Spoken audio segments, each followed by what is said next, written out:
In a game of Dungeons and Dragons, we often hear that you can do anything you want, everything, only to hear several minutes later, nah, wizard cannot wear armor, or it interfere with magic, or they cannot use two-handed swords unless you want heavy penalty, or they cannot cast spells from the cleric spell list. Says who? Oh, right.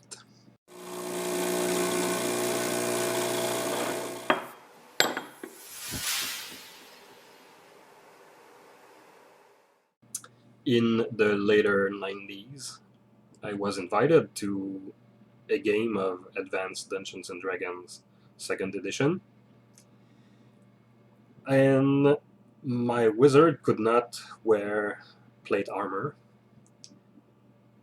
I was okay with that because of the traditional image of the wizard. But you see, I was already a game master of superhero games like Marvel Superhero and Heroes Unlimited, and in my home game, I was allowing my players to do uh, crazier stuff than that. It was more permissive as a game, and Era was unable to wear a decent amount of protection to go on a fight against this major demon. So I was like, what the hell? Shout out to my GM of that time for allowing me to rename my wizard class Sorcerer. So, unknown to us, we were precursors, and we're still waiting our money from TSR. There are a thing or two to be said about generic games like Mutants and Mastermind, GURPS, Big Eye Small Mouth, Savage World, Fate Core, and many others that allows you to do whatever you want and to have that dose of creative freedom, that dose of generic freedom. Not that you cannot do anything you want with any system. I've seen people do builds of superhero characters for Pathfinder and D&D. But as a comic book fan and as a fan of superhero games, they always they're always ludicrous and poorly done and not on the same power level as in the comics or in the movies. So having a game that allow you to do a simple neighborhood drama or a cosmic adventure with the same set of rules, that says something about the power of generic games. Recently, I compared specific games like Pathfinder and D&D with generic games, and the analogy I used was, for what it's worth, was fast food against cuisine. Uh, and in specific games, everything is done for you in advance. Classes are made, are pre-made. Advancement in a way is pre-made for you. You get this bonus at this level, and you have to take a feat at this level, and this and that. So you don't need to think about stuff like that. You don't need to think about your stats. You're gonna roll them randomly anyway. Uh, so most characters in those games can be created by making few choices. So it's fast, it's easy, it's good. Fast food. Cuisine take more time. You have to select the ingredients, wash them, prepare them, slice them.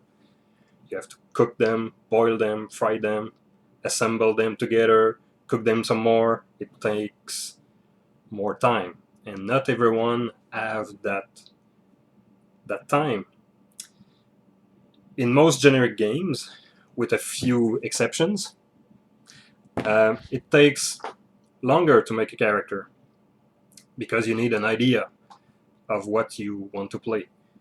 The more precise the idea and the more you know a game, the faster you can come up with the mechanical bits that you need for a specific campaign.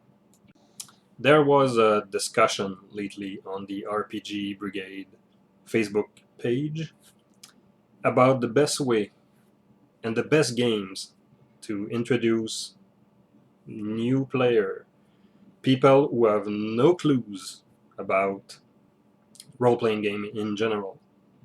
And my default answer to that is always generic games, especially GURPS, because of just one small important thing, and that thing is language. Neophytes have to be explained everything about classes, levels, hit points, armor class, feats, critical hits, challenge rating, experience point, the whole shebang. In fact, my first D&D game that I mentioned earlier, I did nothing. I was not understanding what was going on. It was the middle of a campaign. I was a new player, and there was no effort to explain the game to me.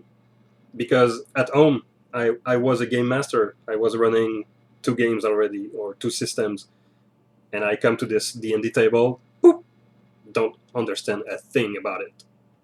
On top of that, you have these weird little dice with many shapes and form. And they have no clues about the whole deal, and we have to explain everything about it. So GURPS, you can sell it from the point of view of that new player.